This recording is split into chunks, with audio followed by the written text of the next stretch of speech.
every conceivable way. Musk leaves the government worse off than he found it. His tenure in Washington was a complete failure, substantively and politically, and to his own reputation and to his own companies. He got high in his own supply. He convinced himself, because he's worth a lot of money, that high on his own supply. Interesting segue, Chris. I appreciate it, though. We need to talk about this new report that just came out from Rolling Stone. Elon Musk used so much he couldn't pee right. If nothing else, a complete and utter wild card when it comes to public statements. I feel Azealia Banks, she, as an online public figure, loses so much of her power when she unfortunately falls down the curse of going into just sheer unadulterated homophobia. And at that point, I'm just like, well, you just sound like a ridiculous bigot. But when she's targeting people, super powerful people like billionaires and the rich, and she, loses the curse of homophobia, all of a sudden she becomes quite, a powerful warrior against evil. J.K. Rowling is a good example. She ratioed J.K. Rowling into the sun, saying that she's just absolutely obsessed with trans people. What does that say about you? And also is one of the people who said that she has, on good authority, direct-hand knowledge that Elon Musk apparently tried to get a penis enlargement surgery that was not successful. And he unfortunately has a botched penis implant. Now, that's as far as, confirmation on that topic that we have so far. Good evening from New York. I'm Chris Hayes. Sorry, Chris. My YouTube's broken. Good evening from New York. I'm Chris Hayes. To put the news in the parlance of SpaceX, it seems Elon Musk's career as co-president to Donald Trump has had a bit of a rapid, unscheduled disassembly. That's not how things sound on X. It would be a whole bunch of people calling each other gay for a long time. Tons of R slurs all over the place. And then Nazis talking about, how everyone is gay in an R slur. Technically, it was kind of scheduled. His DOGE campaign was always billed as temporary. But less than 6 months into this administration, the man who came in like some kind of MAGA rock star who was jumping around at Trump rallies, appeared in every cabinet meeting, seemed to be running the cabinet meetings, spoke to adoring crowds at CPAC, is now unceremoniously slinking out the side door. And I want to be clear here and be fair-minded, clear-eyed. By every conceivable metric, Musk's stint in government has been an unmitigated, abject failure. Any way you look on it. On the substance, it's just been wildly destructive and also volatile. Remember, like it was the email to everyone. What'd you do? 3 things. And then they just abandoned that. A lot of lifelong experts in key positions in our federal government have lost their jobs and we can't get them back. Important medical research. I mean, groundbreaking stuff has been paused or destroyed, possibly indefinitely. Government agencies across the board are functioning worse. Now, he's presenting this all as a failure, and I guess if you're an American citizen, it's been devastating for you. In terms of like a supervillain arc, the guy won. I mean, he got in there, he got direct access to incredibly sensitive information. We're still not entirely sure what he did with it, if he used it to feed his racist robot. The one that is constantly going off about how white genocide is real. Yeah, Grok. I don't know if he was capable of stealing information in order to feed Grok. I don't know if he has access to information as a result of doing that.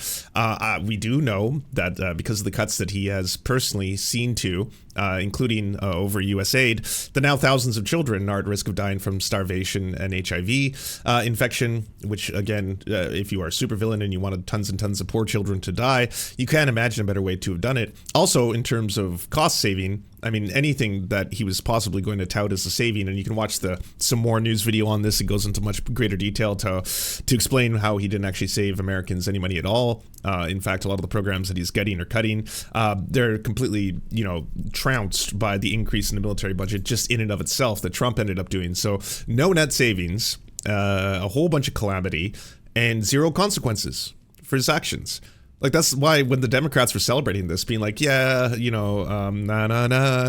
hey, it's like, you did nothing to stop this. He's leaving because now he apparently wants to just get shareholders to trust him again and gets away with everything. Awesome. Talk to people in the government and you read the reporting. They are functioning worse than they were before. There are also enormous, almost sort of unspeakably large ramifications for people in the global south. where the Musk-led cuts to foreign aid will lead to incomprehensibly needless suffering. I mean, people will most definitely die as a result of cuts to AIDS relief program PEPFAR. In fact, Musk's fellow billionaire Bill Gates warns that cuts to USAID could cost millions of lives throughout the world, after Musk bragged about putting the agency through the wood chipper. So Musk did enormous substantive damage, both to our own country, to other people, some of the most vulnerable abroad. That's going to be hard to repair. But even by his own standards, because I don't think he cares about that, his so-called cost-saving efficiency program, DOGE, was a total failure as well. I mean, the world's richest man promised to cut, remember, federal spending by $2 trillion with a T dollars. Okay? By his own website's shoddy math, he managed to cut just 1.75 billion. That's less than 1/1000th of what he promised. He barely made a dent. It's a rounding error. Even the libertarian Cato Institute, which is ideologically very supportive of DOGE's mission, wrote that Musk, quote, has overpromised and underdelivered on verifiable spending cuts. It was all a con. I mean, part of this is that Musk assumed, like so many people do, that the government is full of lazy bureaucrats who can be fired without any meaningful consequences. But even one of his own DOGE insiders had to concede it's not actually true. In an interview, tech founder Sahil Lavinia, who Musk placed at the VA, said, quote, I would say the culture shock is mostly a lot of meetings, not a lot of decisions, but honestly, it's kind of fine because the government works. It's not as inefficient as I was expecting, to be honest. I was hoping for more easy wins. Adding that now that he's there, he says he finds himself surrounded by people who love their jobs, who came to the government with a sense of mission driving their work. Now, like most administration officials who accidentally say true things, that guy got fired for that interview. But Americans in general did not like the behavior and the cruelty of DOGE. And now Elon Musk, with what is left of his tattered reputation, is doing media interviews trying to reboot his image and distance himself from it all. You know, it's not like I agree with everything the administration did. Still such a So wanker. it's like I agree with much of what the administration does, but we have differences of opinion. There's things that I don't entirely agree with. But it's difficult for me to bring that up in an interview because then it creates a bone of contention. So then I'm a little stuck in a bind where I'm like, well, I don't want to, speak out against the administration, but I don't want to. So one of the biggest recipients of welfare in the history of the United States, who have, he's propped up a lot of his businesses just based off the backs of hardworking Americans. Again, this illegal immigrant to the United States who's performed all this, and now within his position inside the U.S. government has effectively done things to, remove the ability for poor children to get, the pre-digested food, to get valuable medication they need to prevent the transfer, infection, and spread of HIV and AIDS. I'm sure helping Donald Trump behind the scenes in their complete catastrophe to destroy the Medicaid system, targeting vulnerable minority groups first, of course, going after trans people, going after LGBTQ plus people, etc. Everything that he does is about making life exceedingly worse for poor people while concentrating wealth to the extreme wealthy. And that's just all he does. And he did it successfully, got away with it, and will face no consequences for his actions outside of, if you let it, consistent public ridicule until his final days. I also don't want to take responsibility for everything the administration's doing. I mean, again, you got to just concede it where it is. I mean, this is a guy who is profoundly charismatic, silver-tongued, eloquent, amazing communicator.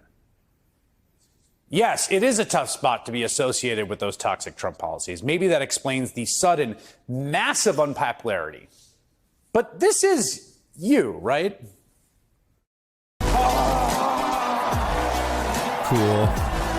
This is the chainsaw for bureaucracy. Cool. Chainsaw!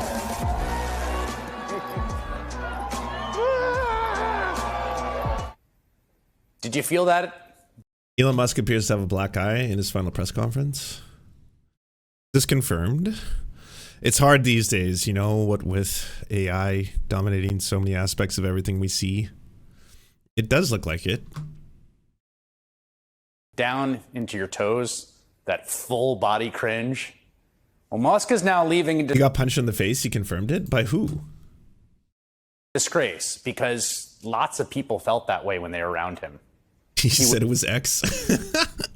It's the X symbol. It was That's going to be the new wholesale logo. rejected by about everyone. We've seen Maybe Stephen Miller. Okay, so I've heard the Stephen Miller rumors. What the fuck is this all about? Is there any truth to any of it? Stephen Miller, wife, Elon Musk. Apparently when Elon Exodus includes the billionaire himself and Stephen Miller's wife. Stephen Davis's exit follows Musk's announcement on Wednesday, this time at DOGE, where he launched a sweeping and chaotic 4-month campaign to slash government waste. Just hours earlier, CNN reported Katie Miller, who's married to President Donald Trump's deputy chief of staff, was also out, and sources say she will now work full-time for Musk and has been helping to arrange media appearances to separate to his government work.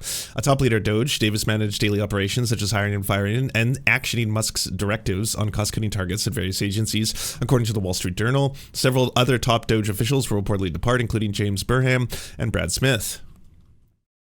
News of Davis's departure surprised some department staffers who said that he had been engaged in his work as recently as Wednesday. The White House did not immediately return the Daily Beast's request for comment. The exodus has fueled rumors of a friction between Musk and Trump world, especially after the Tesla founder bashed Trump's signature spending bill. Stephen Miller was amongst Trump officials who publicly hit back this week. Katie Miller left, is married to Stephen Miller, and will reportedly now work full-time with Elon Musk. Davis, an engineer and a decades-long Musk loyalist who has worked for the businessman of various companies, including SpaceX and the social media platform. Davis has led Musk-owned Boeing company, etc. Oh, so there's nothing outside of the fact that she's leaving with him for people to think that they're literally having an affair, and he's wearing. And I've seen all these memes about like cuck chairs and stuff like that. That's what it's about. report after report after report that everyone simply couldn't stand the guy. Doesn't matter how rich he is. Yeah, we should take a look at the Wayback Machine to show how, you know, Musk was loved during the election cycle. Is the only reason we can now send American astronauts into space. Come here. Take over, Elon. Just take over.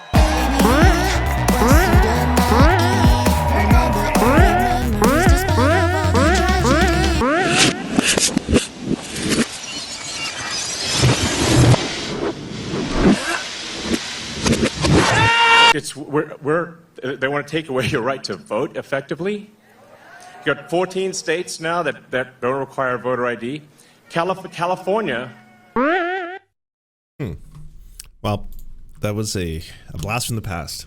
Back in March, the New York Times reported on an explosive cabinet meeting where Secretary of State Marco Rubio, Transportation Secretary Sean Duffy, and Veterans Affairs Secretary Doug Collins all tore into Musk for his haphazard cuts in their respective agencies. Earlier this month, The Atlantic reported on an expletive-ridden screaming match between Musk and Treasury Secretary Scott Bessent that spilled out from the Oval Office into more public areas of the West Wing. That same article also quotes the General Counsel for the American Federation of Government Employees as saying, quote, "We kicked him out of town. If he had stayed in the shadows and done this stuff, who knows how bad it would have been, but no one likes the guy." Too many egos, it sounds like. Too many billionaire egos clashing, you know. Elon Musk is like, I want to do everything I want to do, so I'm bringing in these neo-Nazi coders to basically use social security information to feed Grok. And then other people are like, what effects will that have? I don't know, but just trust me on this. It'll be based and epic, and the memes will flow. No one likes the guy might be the best summation of Musk's forays into American politics I've encountered. His Waterloo, sort of electorally speaking, came in April. Remember that in the state of Wisconsin? Remember what he did there? Guy thought he was so popular. He was such a good politician himself that he flew in from out of state and wore a cheese head and flexed his newfound political muscles in the state Supreme Court race. And he spent a small fortune of his own money in support of the conservative candidate Brad Schimmel, and it didn't work. His candidate lost by 10 points. And voters, they really didn't like Musk. He's just a pushy billionaire, and he's cutting everything. The people need these things he's cutting. He just makes me very angry. He uses money in ways that we're not used to. And I really think that, to be totally fair, it's usually because a lot of, you know, rich ass billionaires who are destroying the planet, they don't also care about their public image because they're not also wannabe influencers. That's what's unique about Musk, is that he cares so much about his reply guys and his 4chan friends and all this kind of stuff. He needs his likes, you know, he needs those little serotonin drops. Whereas like a lot of other billionaires, they would recognize how disastrous this entire spectacle would be, both for their brands and for their overall objectives. But no, not Musk. You know, he should just stay out of local politics. He should stay out of all politics, frankly. That Wisconsin woman is not alone. In fact, That should be all billionaires, by the way. voters everywhere don't like him. Nate Silver's polling average shows Musk's public approval more than 14 points underwater. That's bad. About 54% of Americans saying they disapprove of the billionaire. And Musk's intrusion into national politics has also had very real financial consequences for his companies. I mean, he's lost billions of dollars, at least sort of on paper, since he spent more than $270 million to get Trump elected last year.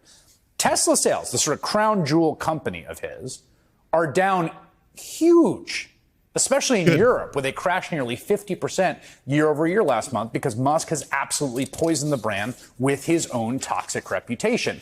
Here in the States, according to one report, Yeah, quote, Nazism. a shopping If you center don't want to with be a associated shuttered with Bed Bath Nazism, & Beyond store is don't in drive a violation Cybertruck. of a Detroit suburbs city code for storing dozens of Tesla vehicles on its parking lot.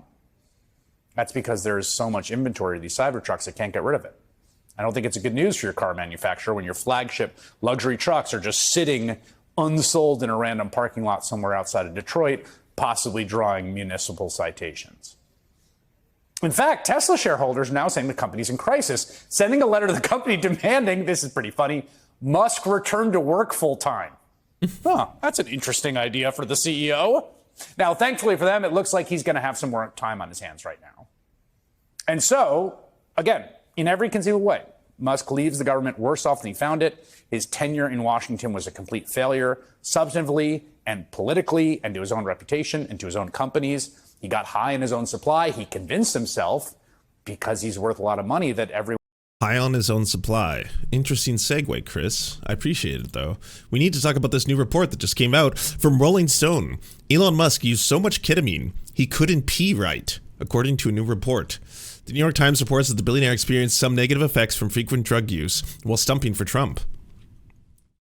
Elon Musk's use of ketamine was so intense during the 2024 campaign that he complained it was negatively affecting his bladder functions, according to a New York Times report detailing the billionaire's drug use as he joined President Donald Trump's circle last year. The Times paints a picture of a man caught in an erratic cycle of substance abuse and family drama. While Musk has previously spoken using ketamine as a scheduled prescription treatment for depression, sources who spoke to the Times say his use of the anesthetic was frequent, almost daily. It's a horse tranquilizer, if you didn't know. I mean, it's like anything else, right? Things that could be used to, say, take down a mule, when used in small volumes, could make you feel neat, and that's pretty much where the use and joy comes from. Almost daily and regularly in combination with other drugs while in the throes of a campaign season. The billionaire also took ecstasy and psychedelic mushrooms as he campaigned for Trump and traveled with a box of daily medications including Adderall, according to a photo obtained by The Times. It's unknown whether Musk's drug use continued into his time leading the so-called Department of Government Efficiency, teardown of the federal government, though he exhibited erratic behavior throughout his time at the White House. That is true. Musk's ketamine use reportedly became so chronic last year that he began to experience some sort of negative side effects from frequent consumption, namely complaining of issues with his bladder.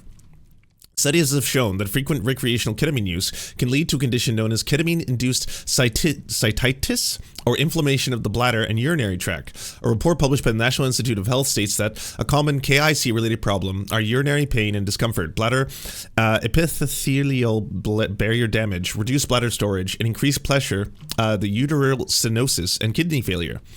Furthermore, it became a vicious cycle when KIC patients attempt to manage their urinary pain with increased ketamine use, I guess to try and balance the pain with the drugs. Speculation about the extent of Musk's drug use and its effects on the management of his various companies, as well as his foray into federal government, have existed for some time now. Last year, the Wall Street Journal spoke to various sources within and around Musk companies who expressed concerns about the mogul's regular drug use was not only a major liability for his business, but could spiral into full-blown health crises.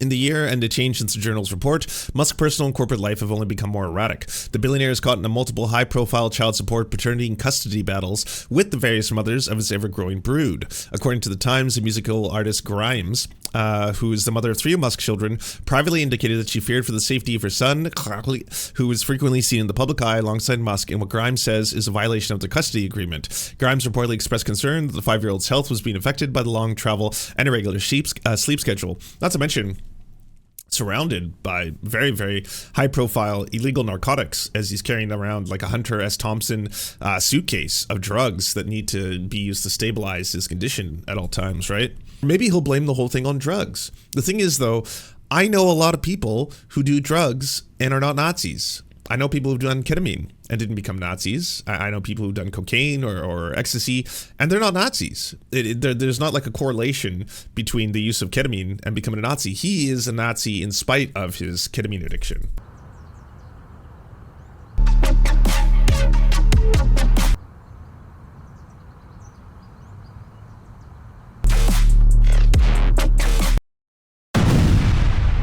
Don't let this happen to you. Go to serfscoffee.com to order the only end-to-end owned indigenous coffee company that delivers blood-free, conflict-free, and cruelty-free beans right to your door. 0% of people who drink serfscoffee.com have exploded spontaneously. By ordering right now, you get 10% off plus free shipping, and it's the best way to enjoy delicious coffee while not exploding. That's serfscoffee.com, serfscoffee.com. Thank you so much for watching, everyone. This video wouldn't be at all possible without the financial support of all the people whose names you see on the screen right now. And if you want to unlock secret bonus episodes, content that we can't post anywhere else, or get the videos early before anyone else gets to see them, please go on to patreon.com/theserfs. For as little as $1, you can help support this channel and help make more videos like this possible. Our executive producers are Anna Loves Riley, Adrian McCarthy, Bobby Lasers, Cheryl Alvarez, Comrade Junkie, Doug Caddy, Everything Important, Garrett Sandoval, Hagbard Celine, Jimmy Sombrero, Multimondi, Omni, Political Papi, Preston Kroll, Quiet 185, Richard Boehm, Riley and Anna, Roller Dragon, Cernicus, Stellar Gwyn, Sebastian Demel, Tigwig, Trav, and Words Greenwood. And also, it wouldn't be possible without all the names you see on the screen right now. Again, if you want to help produce this content, it's only made possible through the funding of our patrons. Head on down to patreon.com/theserfs. That's patreon.com/theserfs.